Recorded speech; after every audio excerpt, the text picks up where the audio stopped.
King will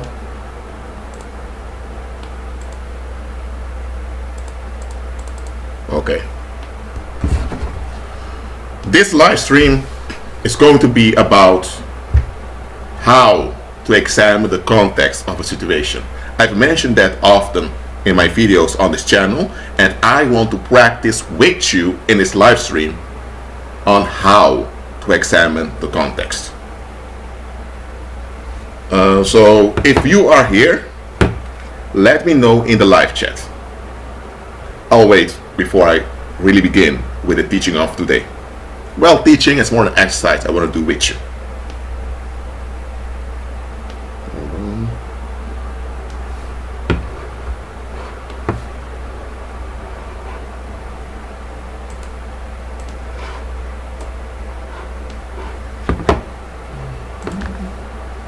Let me know in the live chat if you're here, and also let me know if you can hear me clearly.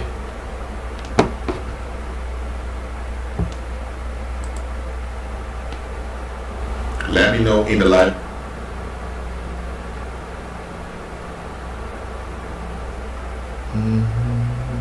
Okay. Yes, Harold James is here. That's great. You can hear me clearly. Praise the Lord. Going to wait 2 more minutes to see what else comes in, or maybe I'll wait 3 minutes. We still have time. So for those who are watching the live stream later, you can just follow the live stream and do and just think with the video if you're watching this later, if you're not live here. So let's see.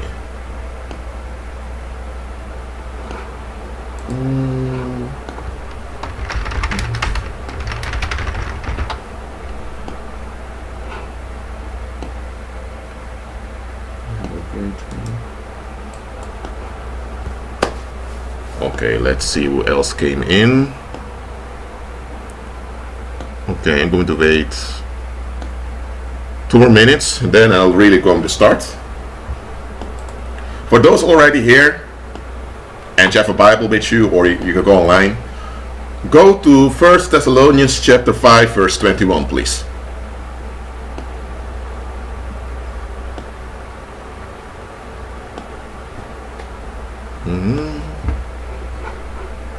Let's see.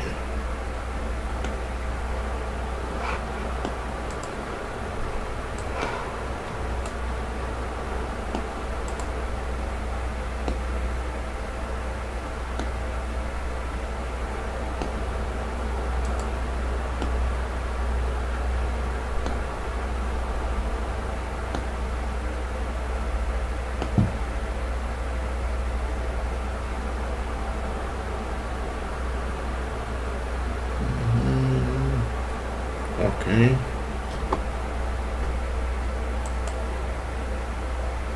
Let's look at the time. Okay, just a half more minute.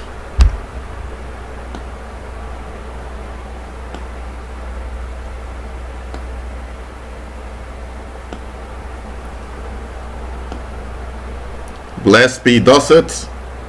I'm glad you're here. We're about to begin.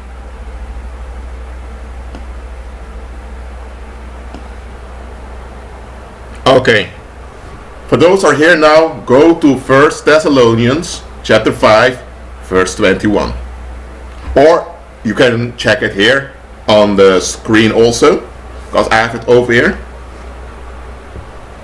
It says there, test all things, hold fast what is good. This is the New King James Version, so it's more modern English. And I'm not going to shift to the Old King James Version. We can use this one over here. Test all things, hold fast what is good. So what we should hold fast on is what's good. And how do we know what is good? We do it after we tested something. Test may be a very broad term. We examine something. So we need to examine all things.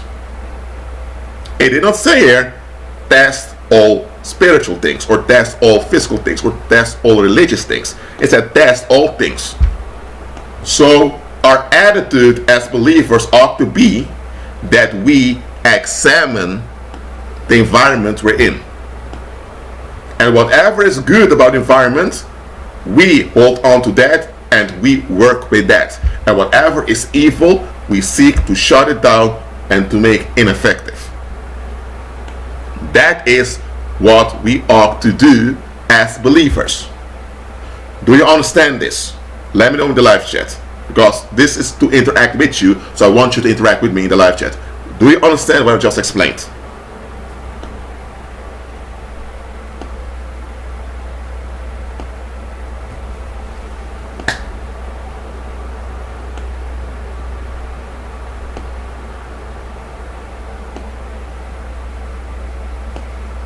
Still waiting for some interaction.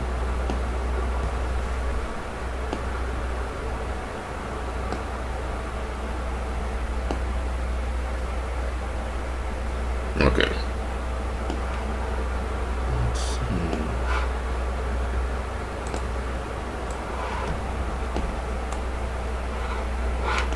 If you don't understand something I've said, just let me know in the live chat also.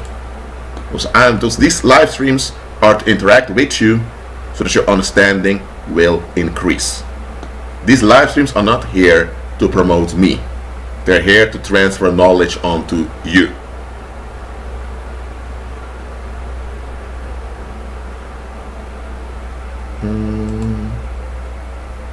Let's see.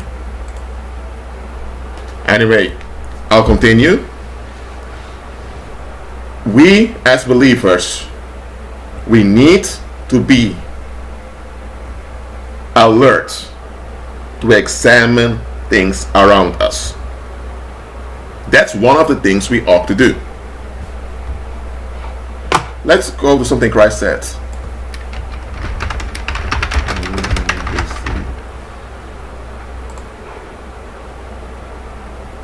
This is a King James version, but we'll do it for now.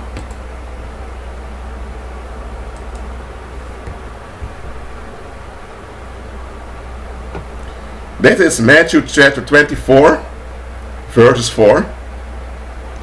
And Jesus answered and said unto them, Take heed that no man deceive you. Okay. Let me make this smaller so that you can see it clearly.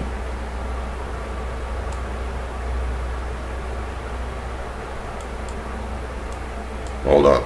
Take heed that no man deceive you. How can you take heed? You take heed by being alert. You take heed by examining what's going on. And that is, as I mentioned before, our purpose also is to examine things. So what I want to do with you, believers who are watching this, okay, I have some more viewers now. I want to go through two cases, historical cases.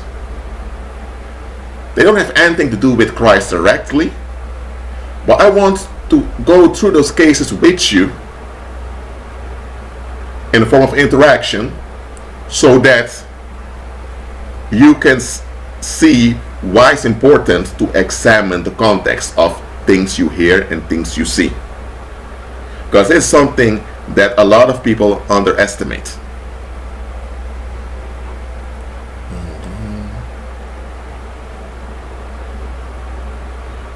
I'm going to do it like this.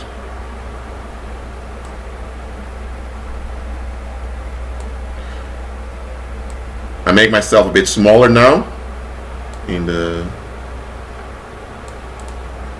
hold on, yes, this is better. Okay, so this is what we're going to do now, but before I begin, I'm almost 10 minutes in the live stream now. Let me know if you know the type of assignment we're about to do. Let me know in the live chat, do you understand the assignment? Because I'm doing this with you. I'm going to give you 2 minutes to answer. Meanwhile, I'm checking something else.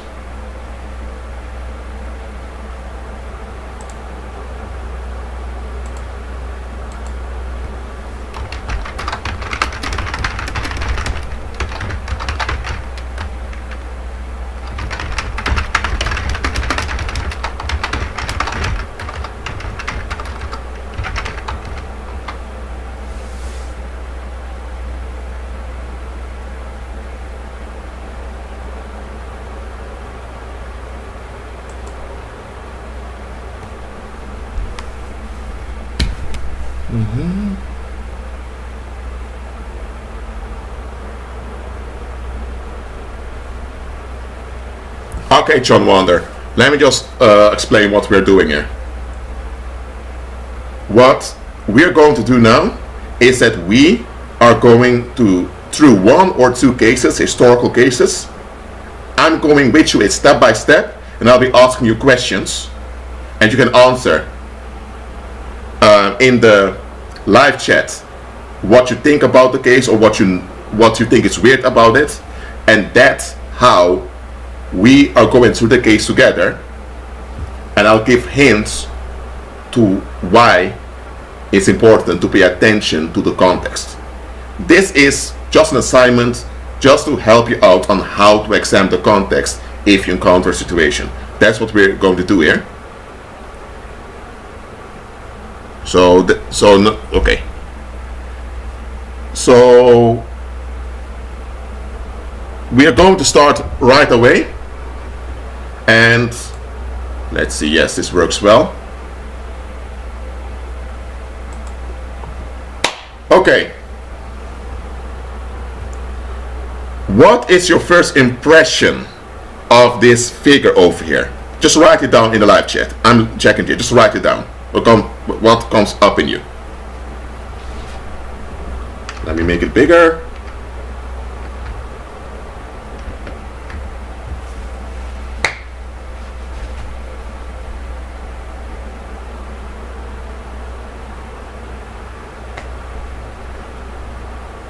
Your first impression, just write them down. Just type them. I'll wait till I get some of the impressions, then we'll continue. Yes, gangster.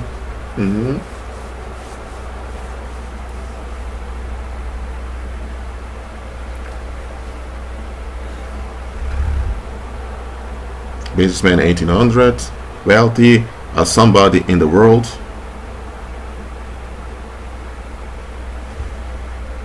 Okay, good, I got some answers. Question to you.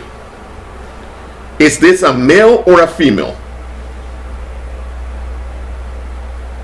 And if you think it's a male, why do you think it's a male? Or if you think it's a female, why do you think it's a female? Let me know also.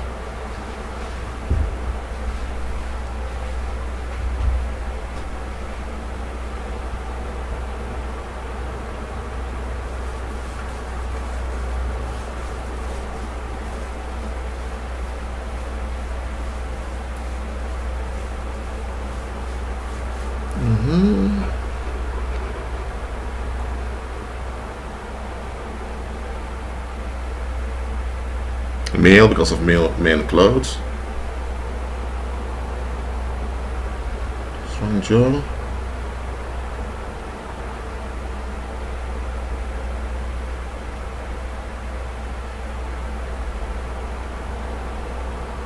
Male looks because of clothes he's wearing. Good.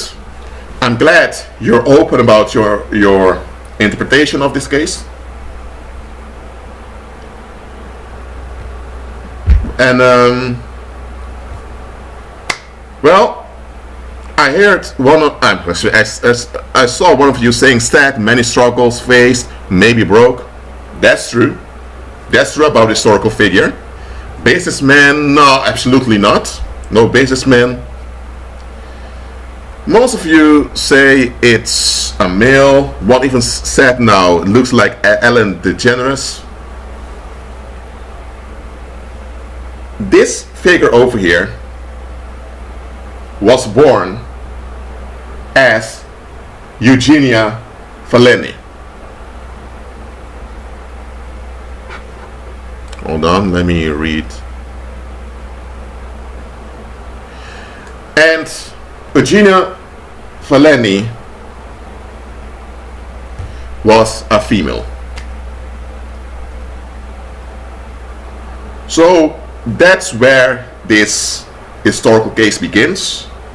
Yet a female pretending to be a male, at least that's what the narrative is. But the reason I ask you your impression of this picture for yourself, it's because I want to show you believers that when the world presents something onto you, because here's where it comes, when the world presents something onto you, they will always put some confusion in it.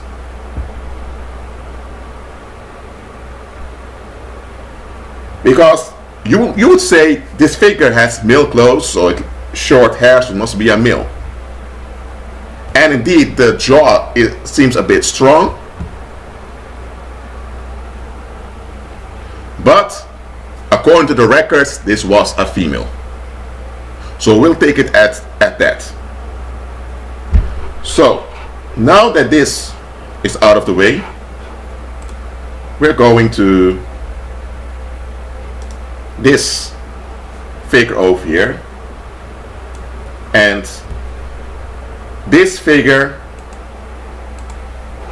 here is this figure at a young age.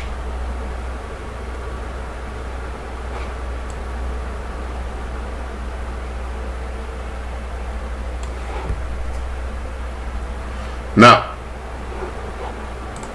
the first thing you need to learn from this, because I'm showing you this not to glorify these historical figures, because they're creeps. I'm not going to show creeps here just for fun. What I'm telling you is the following. When you experience something through your five senses, your brain makes an interpretation. That's natural. Our brain needs to make interpretations. But all the interpretations of your brain are based on past experiences. If you never saw an apple before, and you would see an apple, your brain is not able to make an interpretation of it. Your brain will give off signals, so there's an error. And you'll think, what is this? You begin to feel uncomfortable around that thing. That's an apple. But if you've seen apples before, and they've been codified by your language, then you can identify, that's an apple. Now you know that there are variations of apples, but once you've identified what an apple is, it's forever in your brain. So our brains make interpretations of what we perceive. And the enemy knows this. That is why the enemy, or better said, his human sellouts, spent billions, tens of billions of dollars, euros, pounds. They spent most of the money that's in circulation in the world to alter your perception. That's what they do. Because once they control your perception, now they can determine your behavior. Because all human behavior is based on a perception. If you walk down the street and you see this huge dog over there, that's quite loud all the time. If you never had an experience with dogs before, especially when they're loud, then you may think, oh, this dog may bite someone, but someone that's experienced around dogs will tell you the animal just wants attention. If you pass by, the animal may run towards you, but it won't do you anything. So if you are experienced with dogs, your brain will make a correct calculation. This is a safe situation. If you had no experience with dogs, your brain may give an alarm signal and you think, I need to get out of here. So the way you perceive things will determine how you respond and react to them.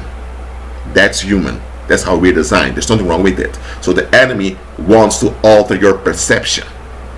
That's why whenever you encounter something in the world out there, always be at peace, not in fear, because fear troubles fear blurs your perception, so you can't see things clearly. That's why mainstream media often puts fear in you. That's why cults often suggest harm onto you, because when you are in fear, your brain doesn't process in its optimal state. So physically you can't make connections that clearly, and spiritually, as a spirit being, you become slower. When you are in fear, you don't process things properly. You process things slower. And in this delay of processing things, the enemy can suggest all kinds of stuff to you. So that when the shock is over, you have all these ideas and suggestions in your mind that you think are your own. But those ideas and suggestions don't come from you. They were implanted in your mind by putting you in a state of shock, and in this state of shock, your mind was delayed because your survival mode was activated, and because your mind was delayed and you were in survival mode, things were hinted onto you here and there, and after survival mode, you suddenly begin to think differently about certain things, and you think that it's a personal development you went through, but it's not. You've been conditioned, and that's what they do with the masses. That's why I wanted you to see this picture for yourself and to give me your first impression of it, because your first impression reveals what's stored in your brain. This is something for you also as a believer to realize, okay, what is it that's in my brain? Because if you have things in your brain that comes up that really don't line up with Christ, then you know, I need to be delivered from that. So this is one way you can self-reflect as a believer also. Okay, before I continue, do you understand what I've just explained to you? If there are questions about it, just ask them in the live chat, please.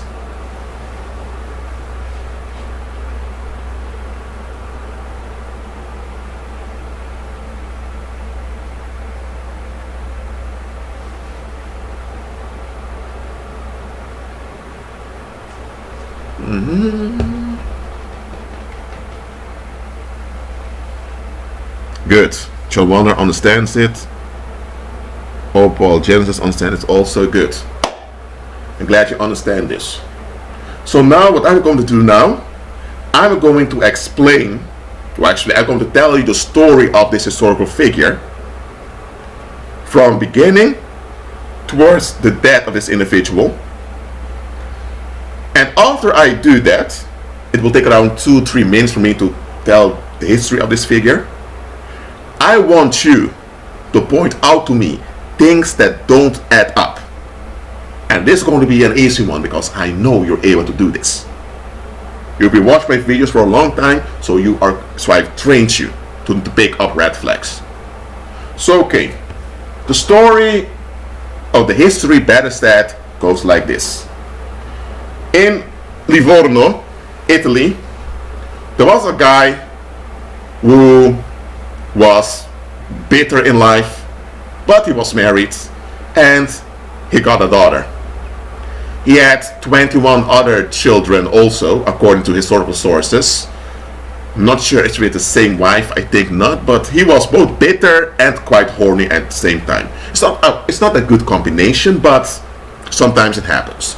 So this guy got a little girl, and when the girl was 2 years old, there was this British recruiter that went to Italy to recruit farmers to come over to New Zealand to help construct roads and build railways. And this guy, Mr. Falleni, thought, you know what? Why don't we go? He and his family and also some other relatives went on the ship. They went to New Zealand. The man was quite abusive towards his wife and his children. And this girl, Eugenia, grew up. She liked wearing boys' clothes and all of that, and the father couldn't stand it.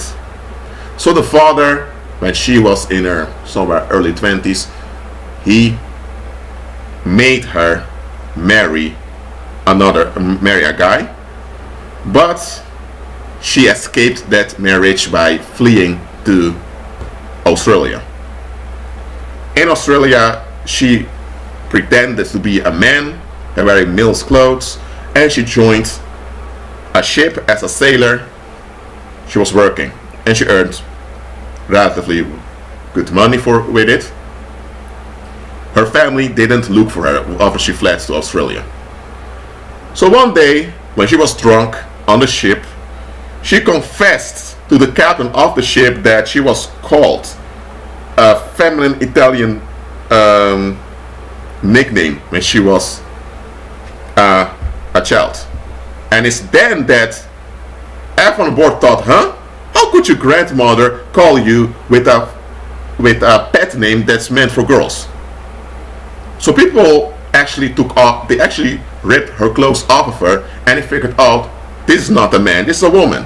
And since then, people sexually harassed her on the ship multiple times, including the captain. And when she was found out pregnant, the captain dumped her somewhere at some port in Australia.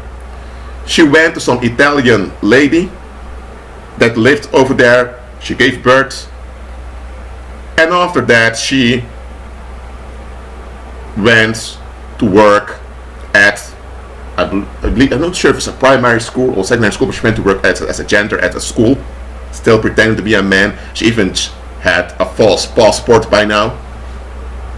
There she met this figure over here, Annie Birkett. I may be pronouncing it wrong, but Annie Birkett. And she, I'm going to say she, I'm not going to say he. She fell in love in this, she fell with this female, and they end up marrying one another. She pretended to be a male on paper. They married. This woman was a widow. She had a son who was the same age as the daughter of Eugenia, who was now called Harry. So the two married. But for 4 years long, this woman, Annie, did not figure out that her husband was really a female. It's when the neighbors began to talk that she realized, hold on a minute, I never saw my husband's genitalia. What is this? So they ended up in a fight, and Harry, as Eugenia called herself, invited her to a picnic. At the picnic, Annie told her, I'm not staying with you because you're a fraud, you're not even a man. And this male imposter killed this woman. And she pretended as if this woman left for another man. The son of this widow remained with her. And during the time that she was married to her, her daughter that was fathered by this captain also lived with them. Her daughter knew that her mother was pretending to be a man, but she kept her mouth shut. And she even told her mother, she was a young teen, that she needs to watch out because if she's figured out, she may go to jail. But anyway, Eugenia, or as she called herself, Harry, killed this woman who was her wife. And after 2 years, she married another woman, pretending to be a male. And it was then that the daughter of this deceased woman figured out something was off. And eventually they realized, okay, this woman was murdered. And Harry was arrested and is at jail. They figured out, oh, this is not a man, it's a female. A big hysteria emerged in Australia because of this. And she received the death penalty, but because she was a woman and there were people with sympathy for her, she received amnesty, but she still had to go to jail. Which is a contradiction. When you receive amnesty, you're free, but she had to go to jail for life. She only served 11 years. She was released, and from that point on, she lived her life as a woman. She changed her name. She even purchased a hotel. Where did she get the money from? Who knows? But she was killed in a car accident. So, that's the history of this figure here. So I know it's a lot of information. So I'm going to give you some minutes to think about all that I've told here and tell me bluntly in the live chat things that don't add up with this history. This official history, by the way, but tell me things that you can sense don't add up. Let me know.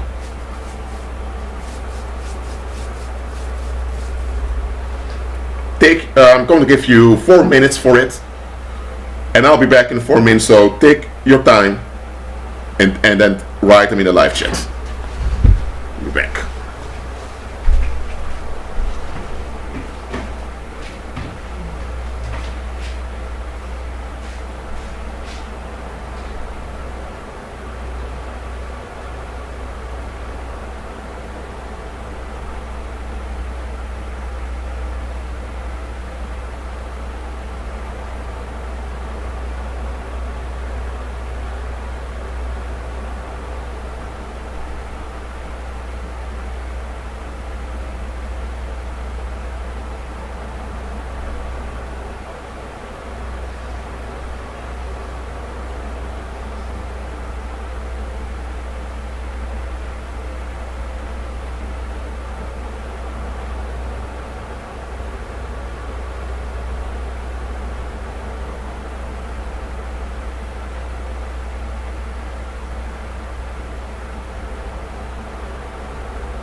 back. Let me see.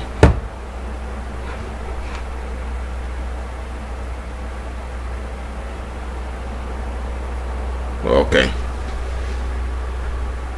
Scam artist, okay. Just tell me, during the sequence of events, which event did you think, hold on a minute, this part of the official narrative cannot be true? Just write it. Just write in the live chat.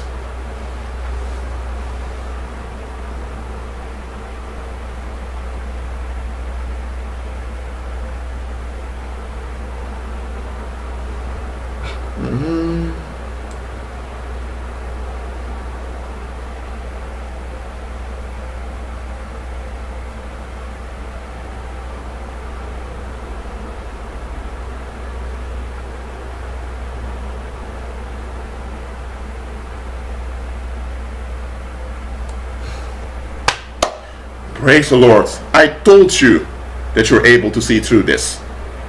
Praise God.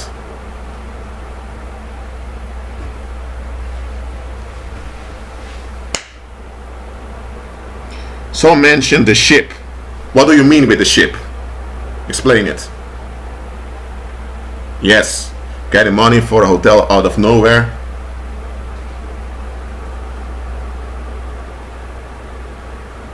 You know what? I'm going to remove the image of that creep because we don't need that over here. Good. I have some good answers here, and I'm going into them now. Once Dion said being married and not engaged in sex for 4 years. The thing is, there was engagement in sex. According to the prosecution of the time, a sex toy was used. But okay, apart from that, it doesn't add up that you, as a woman, can encounter another woman. In that time, there was no television.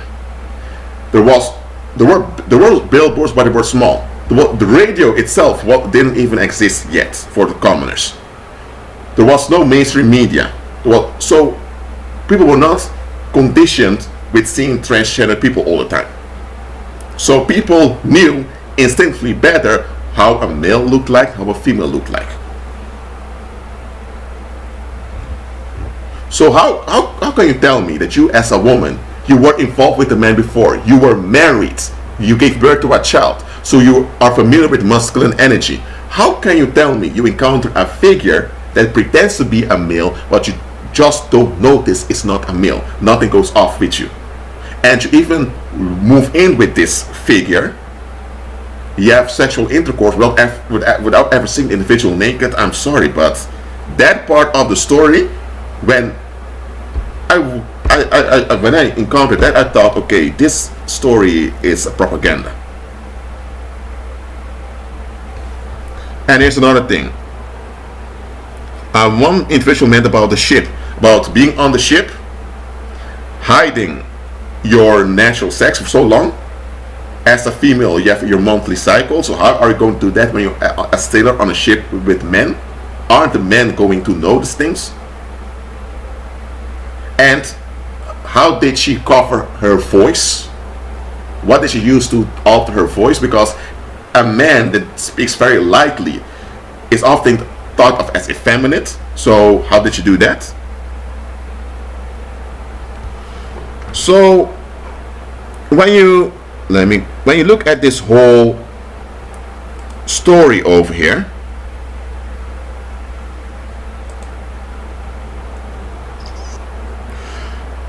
it is based on facts.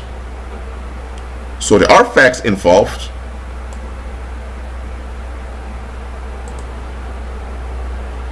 But the story itself is not true.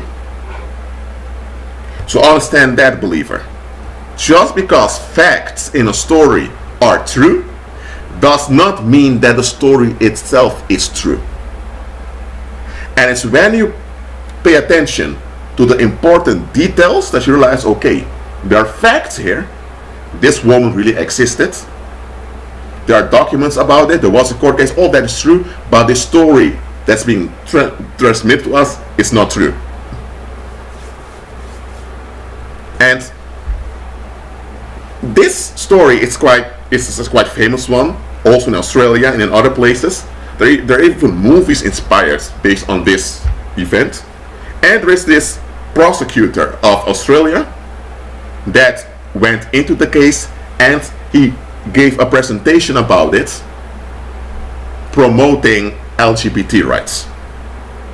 So from that point on, I knew, okay, this story is meant for propaganda.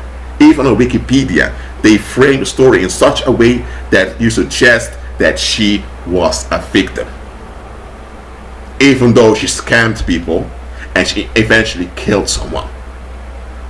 So look at this. She scammed people, she killed another woman, hated the body, went on as if nothing happened, but she's the victim because she was born in the wrong body. You see what the world is doing, believers? Something that's abominable, something that cannot be justified, something that cannot be accounted for, they pick it up, they frame that fact in such a way that it's perceived as different from what it really is. They can take a sodomite that caused harm and frame it in such a way that you'll be triggered to feel sympathy and empathy for the sodomite, even though the sodomite committed harm on the community. That is what the world is doing. That's why I selected this case for you. And there's another thing about the case that I mentioned when I was telling the story. That's about the later part of it that also doesn't add up. For those that remember the later parts, tell me one thing about the later part of a story after the conviction that really you can say is BS. Let me know in the live chat. You're able to do this, believers. You're able to see through this.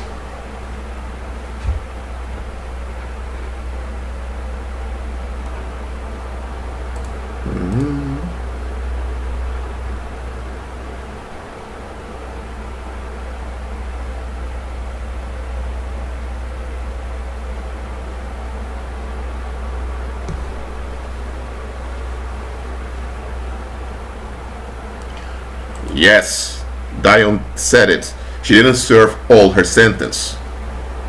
And here's another thing related to that. If you receive amnesty by a courthouse, it means you're freed. You don't have to serve any sentence anymore. How can she receive amnesty but she still has to serve a sentence? That's a contradiction. And here's the thing. If she received amnesty for fraud, for pretending to be a male, that's one thing. But it was transferred to a life sentence. Why did she only serve 11? Why did they release her? And here's another thing.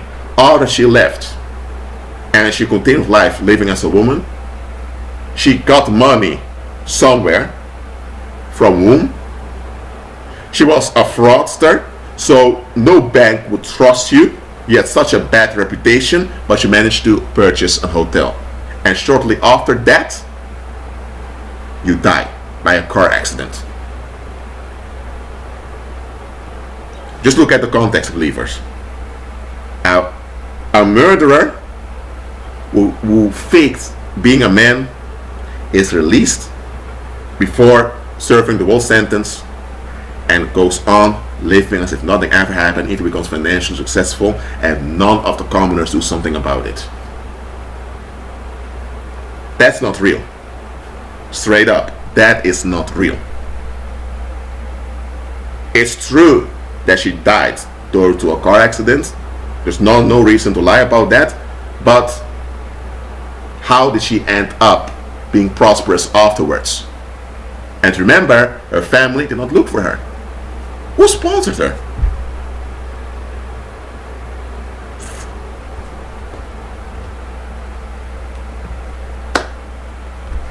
So what you see from this case, believer, is that whenever a story is told onto you, pay attention to what you hear, pay attention to the evidence that you see, but also put it in context immediately. Don't just actually listen to what someone is saying and get along with everything they're saying. While you listen to what they're saying, pay attention to what they're saying, pay attention to the content they're saying. You listen to the content while you check whether it matches the context. And when you do that, you realize that this case is a fraud. This tranny existed. There were, let me say, before the modern day hormone replacement therapies, they used witch potions to alter their looks. That's what they used to do. So that is possible. But they will never tell you this. They will tell you it was a woman born in the wrong body, and because she couldn't come out as a transgender, she was oppressed, and because she was so oppressed, she ended up killing someone. If she was born today, she would have been accepted, and things would have been better. That's how they promote their agenda.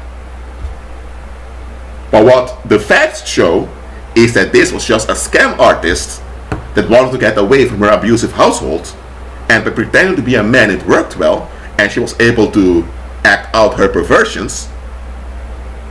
But it worked out bad for her. She became pregnant. She dropped the baby somewhere. She visited the child once in a while. And she went further with the deception. And eventually people found out. And when people found out, the game was over. And now, to preserve her relief, she killed someone. That's what creeps do. Creeps will sacrifice you when it serves their relief. And here's the thing. When someone uses the paranormal to empower their deception, there will be a season where people don't notice things. Because that creep over there, okay, I didn't want to show it again, but this creep, I'm going to call this individual a creep. If you murder someone just because you don't want to face yourself, you are a creep. Straight up. Hold on. This individual over here managed through witchcraft to convince people of something that was not true, and the witchcraft worked, but it expired. And that's the thing with the paranormal. There's an expiration date, and once the expiration date comes, people will wake up again from the shock that you've put on them and realize, okay, something doesn't add up here, so it's not worth it. Well, so that's why I wanted to show this case, so that you will realize, believers, that you shouldn't just pay attention to what you see or what you hear. And someone asked me, so is makeup a form of witchcraft nowadays? It depends. If it's just for performance, let's say you're an actress in a theater and you need to perform, that's different. But if you put on all that paint on your face to feel good about yourself, to get validation from others, that's witchcraft. And let me explain why. Because now we're talking about impression. Let me go into this question also. A lot of women today, they don't wear makeup to impress men. That's the old school thinking. That's not true. They wear makeup to get validation from other women of how relevant they are. And the relevancy of them is measured by the attention you get from the opposite sex. Okay, so you get how this goes. So they want validation from their peers who are female, and this measurement of being important is measured by sexual attention. So women then want to harvest sexual attention just to be validated by their peers. And to do that, they don't just put something on their face just to hide some freckles or something. They want to give themselves a complete different look than how they really are. They even dress a certain way to give a kind of an intimidating impression. And that's witchcraft right over there. There's nothing wrong with a woman dressing a certain way, as long as it's feminine clothes, of course. There's nothing wrong with putting some powder on your face just for practical reasons, or if you are an actress, that's your job. But the moment you want to harvest energy from other people, that's spiritual. And that this spirituality is not aligned with Christ, so it's aligned with darkness. And a lot of women, they're not aware of this.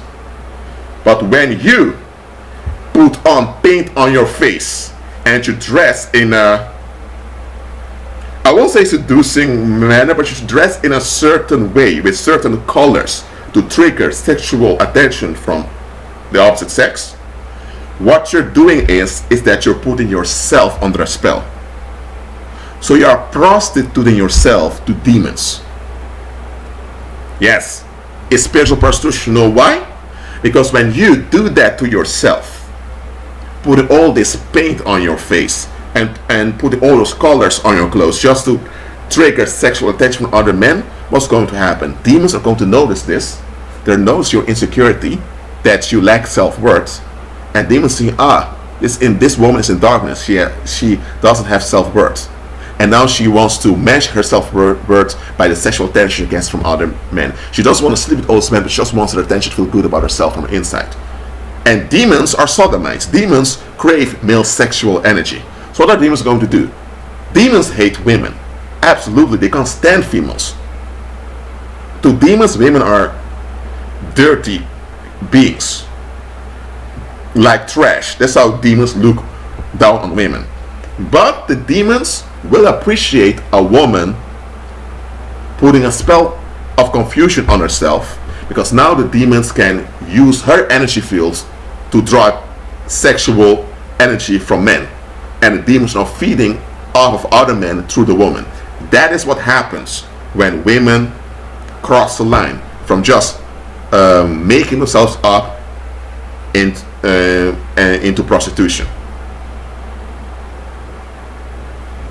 So that's the thing with makeup. Here's the thing: makeup was actually designed for men that wanted to look like women, because men are very hard and rough. So for a man to pretend to be a female, you need to put paint to make them appear soft, to hide their masculine characteristics. That's the official purpose why makeup was invented, and it was invented for sodomite prostitutes, for tranny hookers as they call them in the streets. You still have many of them today. And the majority of prostitutes are men pretending to be women. So most prostitutes out there are tranny hookers. You think you are sleeping with a woman when you pay that 50 euros, whatever, but really you're entering a man. So you're polluting yourself in a very disgusting way. So now that's out also. So now that you've seen this case, I'm going with you to another case. It's not a very, well, it's not that dark like this one, but it's still a case that nothing about it really adds up. But I'm going to just show it to you.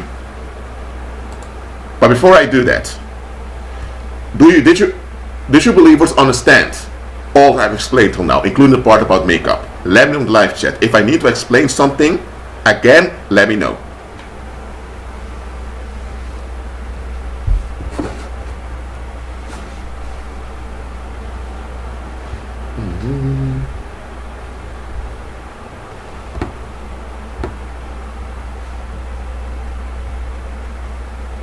Good.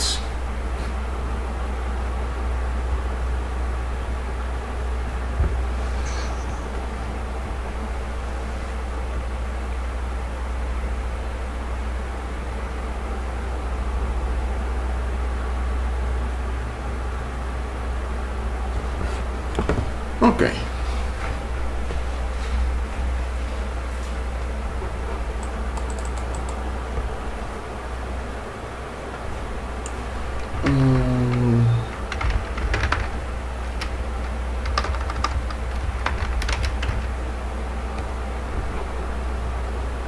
Okay.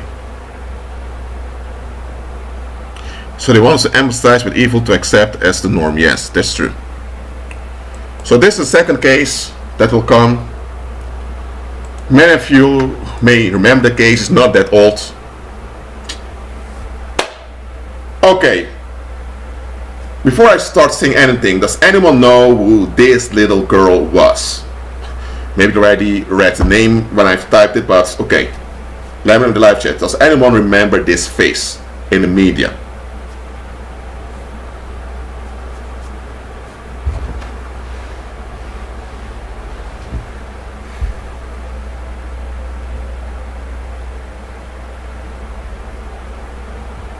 Someone doesn't.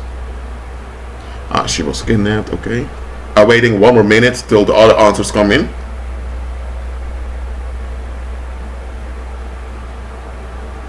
Someone recognizes her.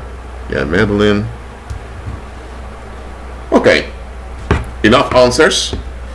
This is or was Madeleine McCann, a British girl that went missing in Portugal.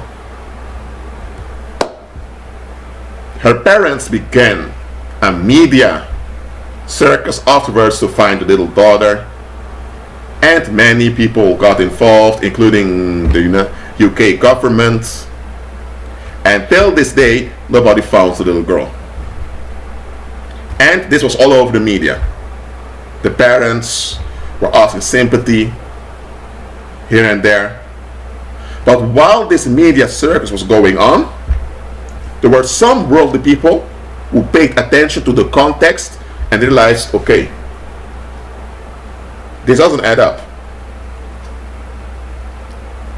But before I go into what doesn't add up, the left photo is the real photo. This is a computer generated picture of how she may look by now. Can someone please tell me what is off with these pictures of this little girl? There's something quite off with these pictures. I just want you to highlight what's off with them. I'll wait till the answer.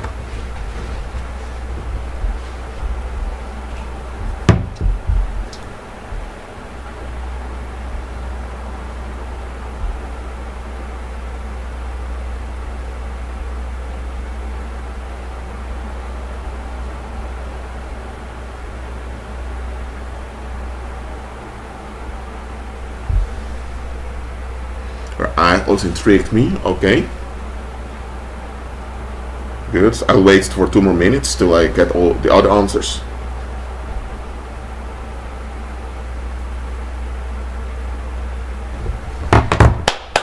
Good. Answers coming in. Praise the Lord. I told you believers you're able to see through stuff. I'm happy.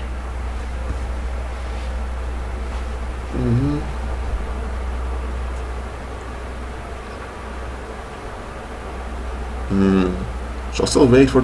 Okay, I'm gonna wait 1 more minute, just in case. And if there's anything else that comes to your mind that doesn't add up, just put it in the live chat also.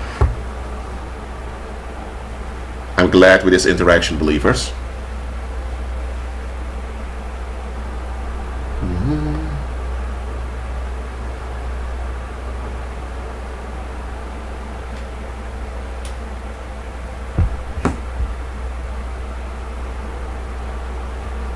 Okay, 30 seconds more.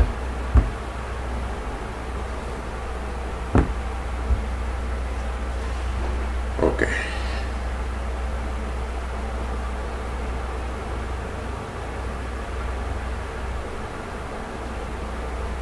Okay. Oh, praise God. Here's where many of you already said it. When this picture was shown worldwide, it was this picture over here. It was the main picture. Maybe I can show it over here. Campaign, newspaper. This is how it went. They show this picture everywhere. And this picture triggers people's sympathy because it's just a little girl. Not a baby anymore that much, but just a little girl. So this triggers emotional empathy in people. Unless you're a psychopath, but overall it triggers sympathy. So by putting this picture in front of you, they already got you. Because you will see this vulnerable, cute little girl, and you read missing. So you think, who did something to this girl? So you're agitated already. And when you're agitated already, you don't look at the other facts that are involved. As several of you already said, why is she so often alone on her pictures?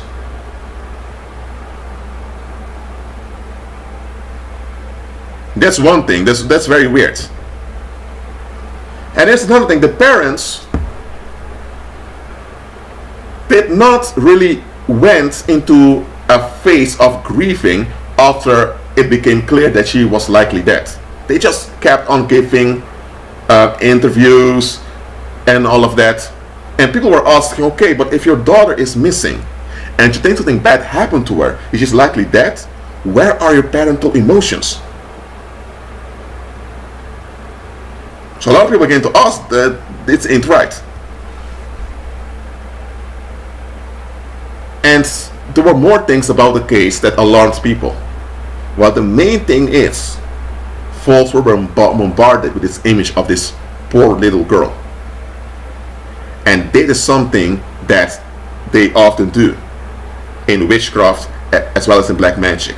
They bombard you with the images of vulnerable people to get your sympathy. There's nothing wrong with having sympathy with vulnerable people who can't help themselves, like children in this case. There's nothing wrong with that. But always ask yourself why they're showing that vulnerable individual and why they're showing that individual in such a setting.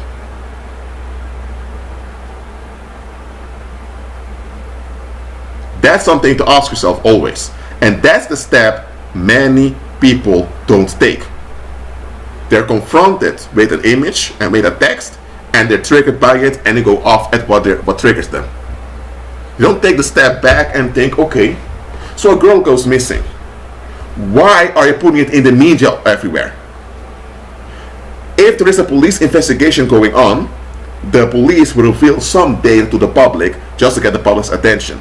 But the police is not going to talk over and over again about the case. Because when you do that, you will scare the criminals involved, and the criminals, when they are scared, they may do things you don't want them to do. The main priority is to get the girl back safe and alive. So you're not going to make a media circus of this girl being missing.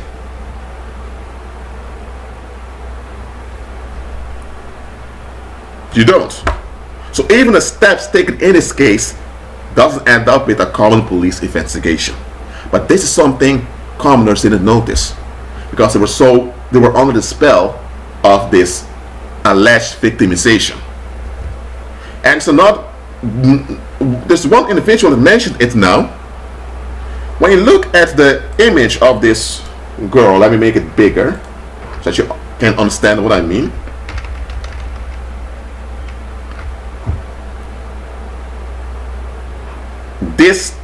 It's a little child, so the eyes may be wider than in adults, because the white in our eyes are filled with veins, so you can see that. But this there is quite blank. It almost appears as if this is a CGI image or a robotoid or some doll or something. Where's the bloodstream? I mean, babies have big cheeks and blood is streaming to it. Why it's so pink? Why is the... You get what I'm saying? So the image itself is disturbing. But because the form of the image appears similar, to what we normally see, we automatically assume it's a real image. And that's the question nobody asks. Is this image real? Is this image consistent? Let's look at this one over here.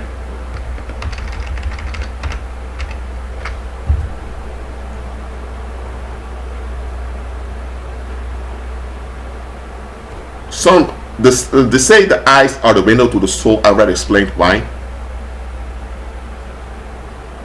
Some say that you don't have exact proof for it. This is not about proof or evidence. This is about the context. The stare in here, there's something off with it. And she's often alone.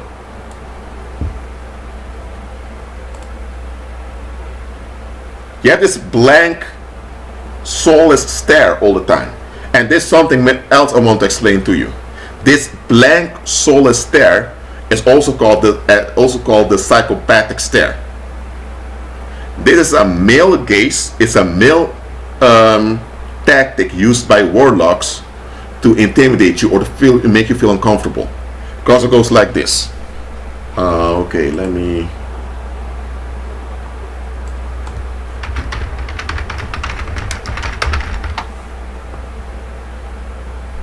Okay, I want to go through all of this with you because I want you to be alert as a believer. I'm here to edify you and to teach you, so that's what I'm going to do. So bear with me.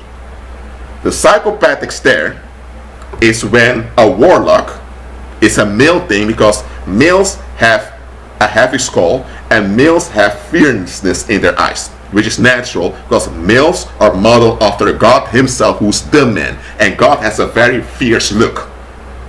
His eyes are like fire. That's why when you're in a mortal, sinful state, you can't even look up to God because you'll die, because it'll be too intense for you. But this intense in the eyes is a male thing. So what warlocks do is they abuse the fierceness of their eyes to make you feel uncomfortable. And they do this by, I'm not going to copy their behavior because I'm a believer, I'm not into that. They keep looking at you in a very blank way, very penetrating, and because of that, you begin to feel like, okay, this is intense focus on me. Your mind thinks, what is with me that's so intense that you keep staring at me? That's the effect that's on your mind, and because this effect, you feel unease, and in this unease, you're already distracted. So the psychopathic stare is to distract you so you don't notice the other things that are going on. For example, you had this scam artist a few years ago on her let's say it's a her. Maybe probably it's a tranny. I'm not going to say it is. Maybe it's not. Maybe it is. But look at that stare. It's from a Hollywood movie. Look at this. Oh, this is a very famous old photo. I'm not even going to show it that much because I already feel uncomfortable looking at the picture. The psychopathic stare is something used in mainstream media also to trigger you. So, why is it that there are pictures with a similar psychopathic stare on a child who's a girl? Something is off here.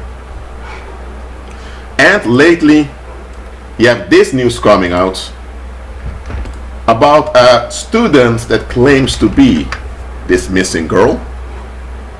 Hold on, let me move this away so that you can see it more clearly. Okay, I'm not going to make theories over here, but it's quite weird that now the people are asking questions about it so much. Suddenly someone appears saying that they are that girl. And I'm coming very soon to why this thing happened.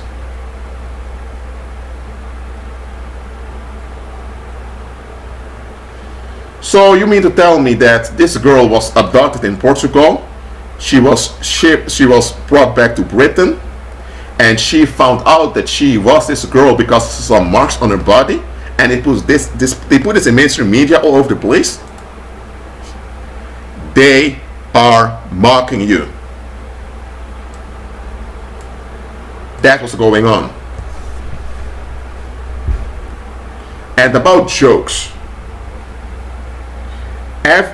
I'm talking about worldly jokes. Jokes in the world have two purposes: either to distract you, just because you had a rough day and just want to have fun, or it can be to indoctrinate you. Why would mainstream media pick up a joke of a student without checking the story? Why would they risk their reputation to do this? It is because this whole Madeleine McCann case is a psyop. It's a psychological operation. And that's where I'm heading to now. I want you, believer, to be able to recognize a psychological operation for what it is. What is a psychological operation? A psychological operation, you know what? I don't need this anymore, so hold on. A psychological operation is when the military fakes an event, or they make use of an event that they've orchestrated just to cause you to lose sight of what's going on around you. That's a psyop. A psyop is a military project. It's a classified military project in which the actors know that it's fake, but the public needs to believe that it's real. And one sign of a psychological operation is that it triggers emotions of people over and over again. People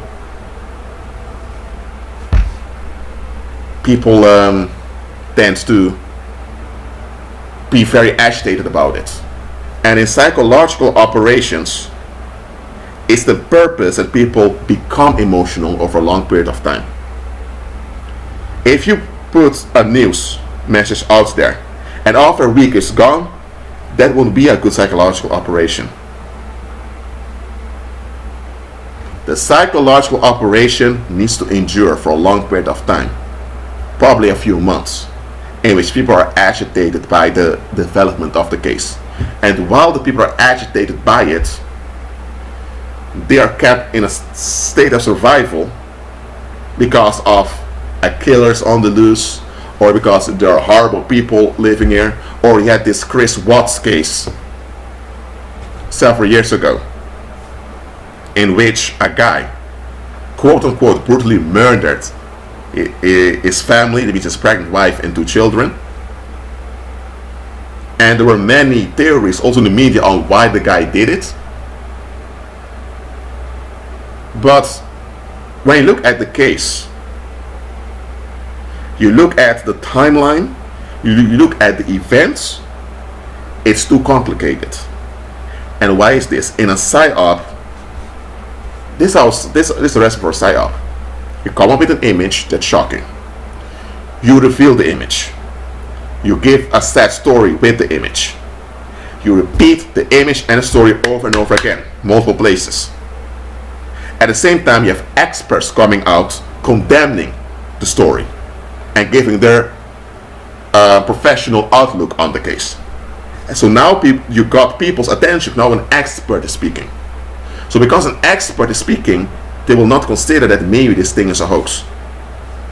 You do this, and after a while, you release more facts about what happened, and you make sure that the facts are complex and contradicting, so that people remain stuck and think, okay, what really happened there?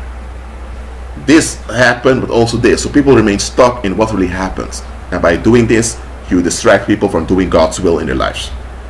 Because now they're upset that there's a killer on the loose and the government isn't doing anything.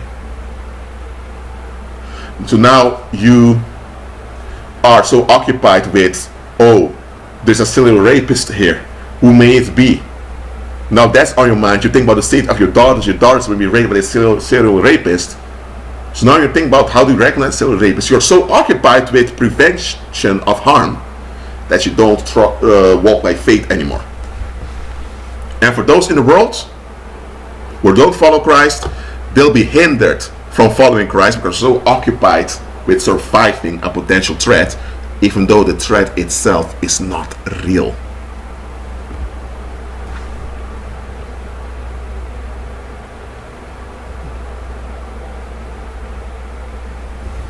So that's a psyop.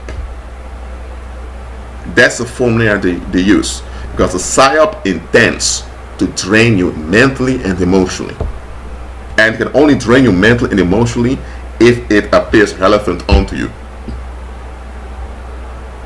So they won't conduct a psyop about a subject that's related to your daily life.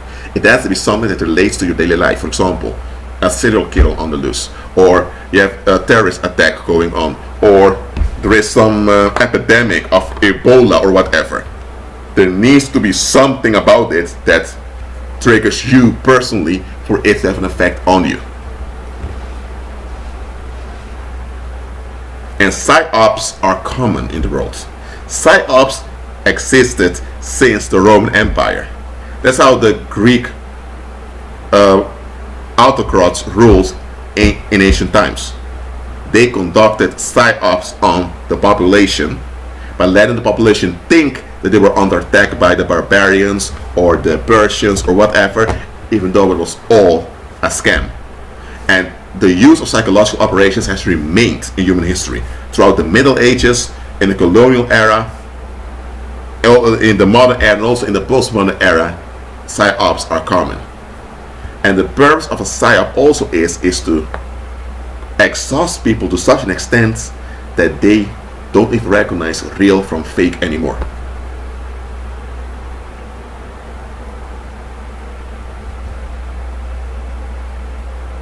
That's the purpose of a psyop. Now, about a psyop, sometimes something bad really happened.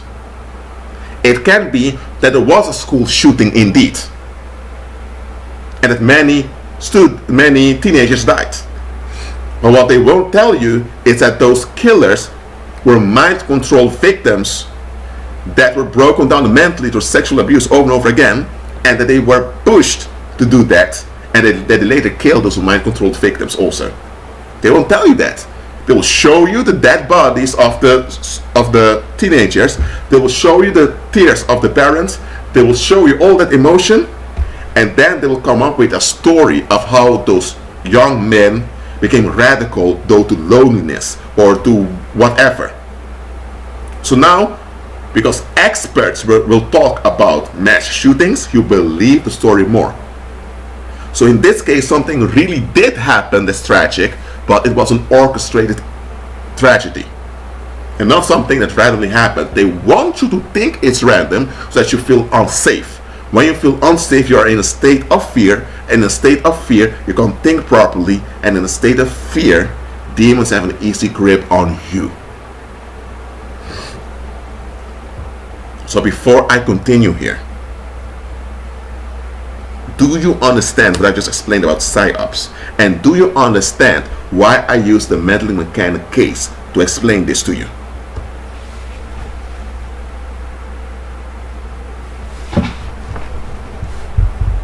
Do you understand why I did all of this?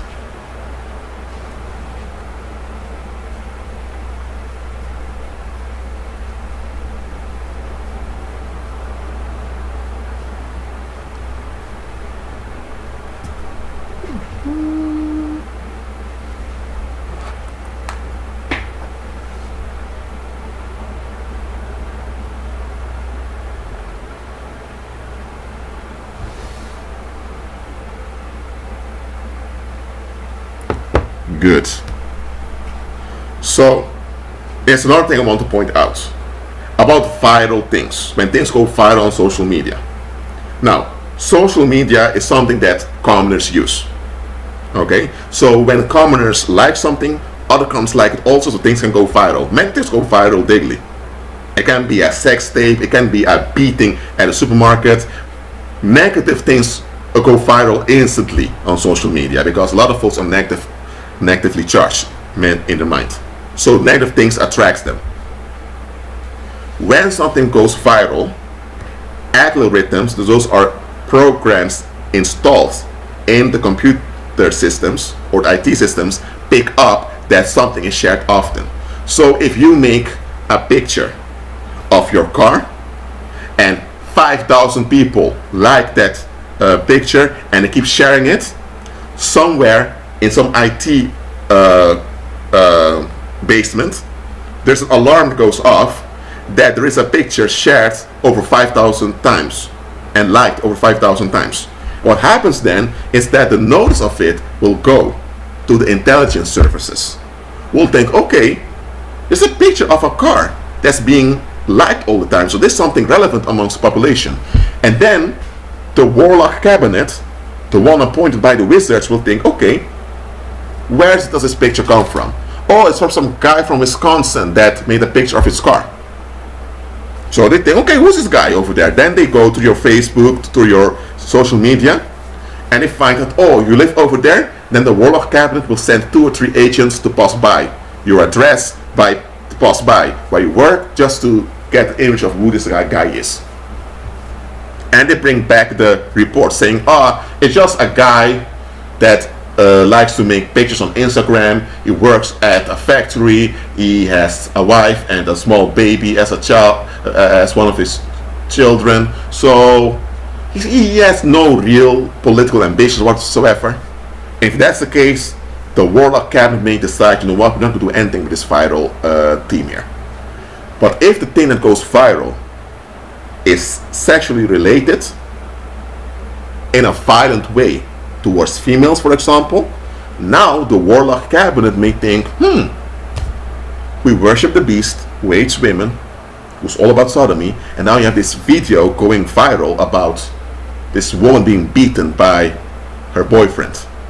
You know what? We can use this to trigger shock in the community, and we can use this to subject people to images of women being abused so that they become acclimatized mentally to seeing women being abused, so that when it happens in real life, they kind of have an unconscious comfort with it. So we can condition people into violence against women without them being aware of it. So what happens then? The warlock cabinet comes again and says, there's this video over here that's going viral, shared over 2,000 times. It's about the woman being beaten by her boyfriend. You know what, Charles, let's say for example, you pick up this video, spread it to 1,000 websites right now. Kevin, you hire some actors to make similar videos like that. And before you know it, that thing that went viral, the warlock cabinet, who's appointed by the wizards, will now make that thing viral, publicly known. So when something goes viral, it doesn't end up in newspapers or in the media just like that. It has to be approved by the warlocks to see whether it fits the agenda. So when things go viral, things can go viral, but when people like something or share something often, but when it's established as viral and confirmed, then you know that some warlocks screened it. And when warlocks have screened a viral thing, they've done their research and they've done their homework in it. So now it's part of their agenda. And because things go viral daily, don't think the warlocks appointed by the wizards have to do is wait till something goes viral, then they examine, is this worthy for our agenda? If it is, we will use it by promoting it ourselves, by spamming people's emails with it, or if it's not something that will benefit our agenda. For example, if someone's preaching the gospel, if someone is making videos about following Christ and it goes viral, then we make sure that we're going to hinder it with some other nonsense. That's how it goes with viral things in mainstream media and social media. There's always a board of warlocks screening things, but they won't tell you that. Because if you know that, then you'll question all the things that went viral. Then you think, okay, if they went viral, that means they were picked up and established as viral. What's the agenda behind it? This thing that went viral. And that's the thinking the world leaders don't want you to have. They want you to have an infantile way of thinking. Namely that you just don't look beyond anything. You just accept what's presented to you, and that's it for you. You don't know how to examine things. You don't know how to put this in context. You just see something, hear something, and for you it's a fact if it's established by the community. That's the infantile thinking the world leaders want to put in you. That's why you have psyops. But psyops are meant to be complex and difficult, because most of the time that thing that's complex and difficult never even happens. It never happens. It only happens on a computer screen. It only happened in your mind by you thinking it's real, but it never actually happened in history. That's how most psyops are. And don't think that just because today we have the internet and we have cameras and we can share information instantly, that psyops are not possible. They are more possible than ever. For example, if this was during the Chinese Empire, it would have been able to convince the Chinese population that there were Huns on horses coming to loot them and rape their women and all of that. You could scare people with that. But eventually you would have Chinese people think, okay, but if those Huns are coming, how do they know where to loot? How do they know where people are? How do they know all of that? So people would think, but today with mainstream media, with social media, and with the internet, and also with mobile phones, people get stimulated over and over again, and now it's much easier to overstimulate people, to exhaust them mentally. That is why, believers, it is very important for us to examine the context and the content of everything we encounter. When you do this, you'll see through a lot of stuff. Things that people out there fall for, you'll think, whatever. And by doing that, you'll be more at peace and more fruitful in the here and now. And that is what demons want to prevent. And about this COVID-19 hysteria that's going out there,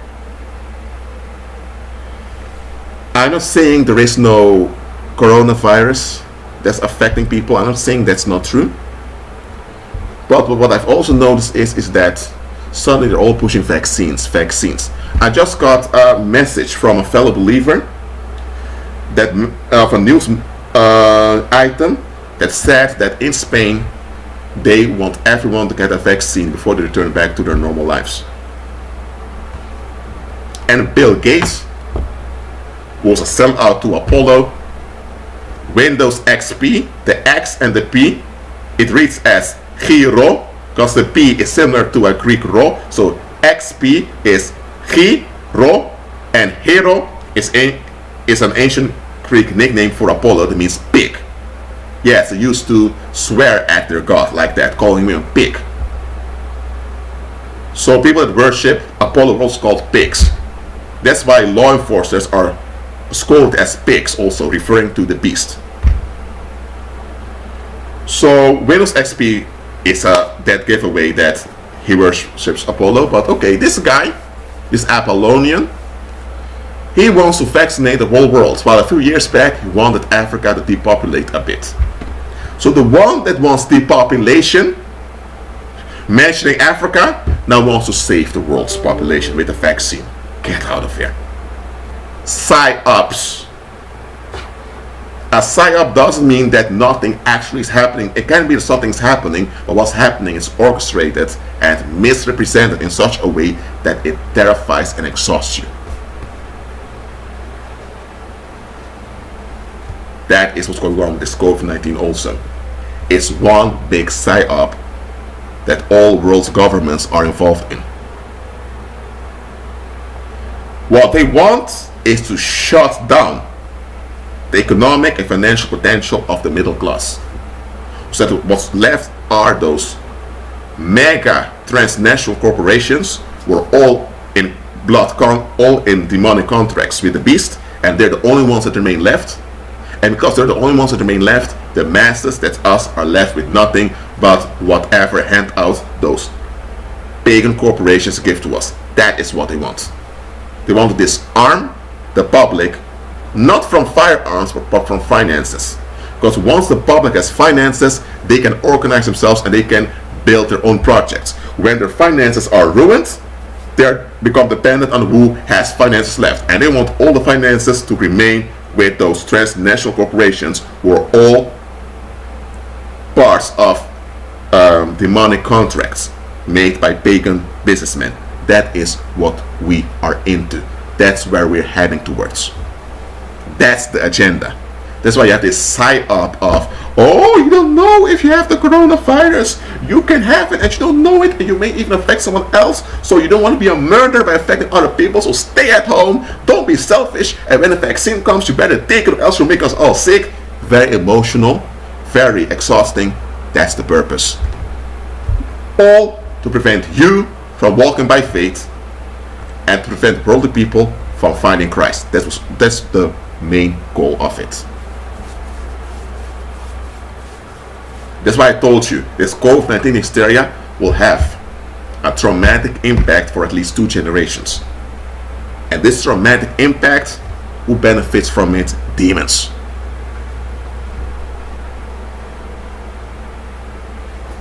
It goes like this. In the previous era, militarism was the way to put the population in a collective trauma through military conflict, which are all scams, by the way. Since the emergence of mainstream media, that means from television and all of that, it has shifted towards pornography more often to keep people shocked. And with pornography came visual psyops, which have become common now. The militarism is still there, but this has been reduced because militarism can get out of hand.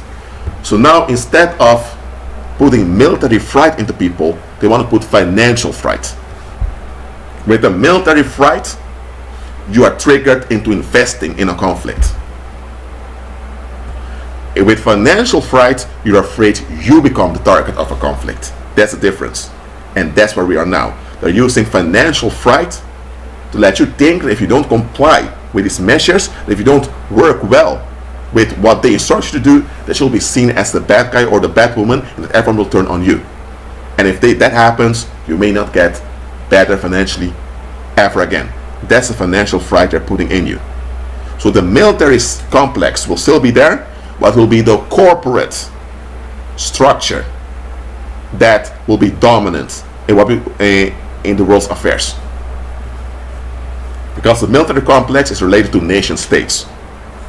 They want to push that part away, which belongs to the British era, and now under the Mohammedan era that's unfolding, they want the corporate world to be a replacement of the nationalistic tendencies that were developed in the 19th century.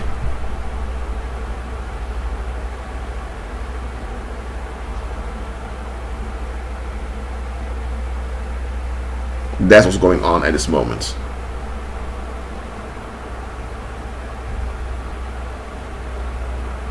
You can go to the channel of the people that are in the chat.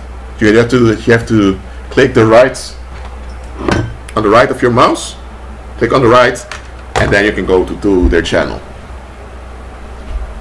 So this live stream has been 1.5 hours.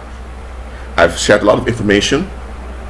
Do you understand now why it's important to look at the bigger picture and to examine the context of a situation?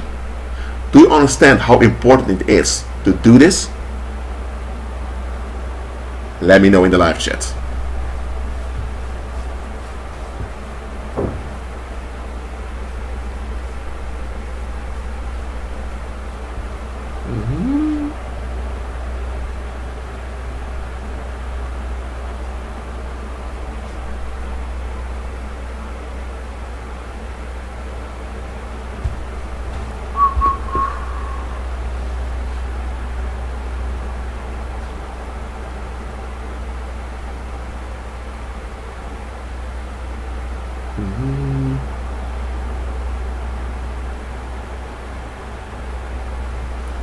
I'll just wait for your answers.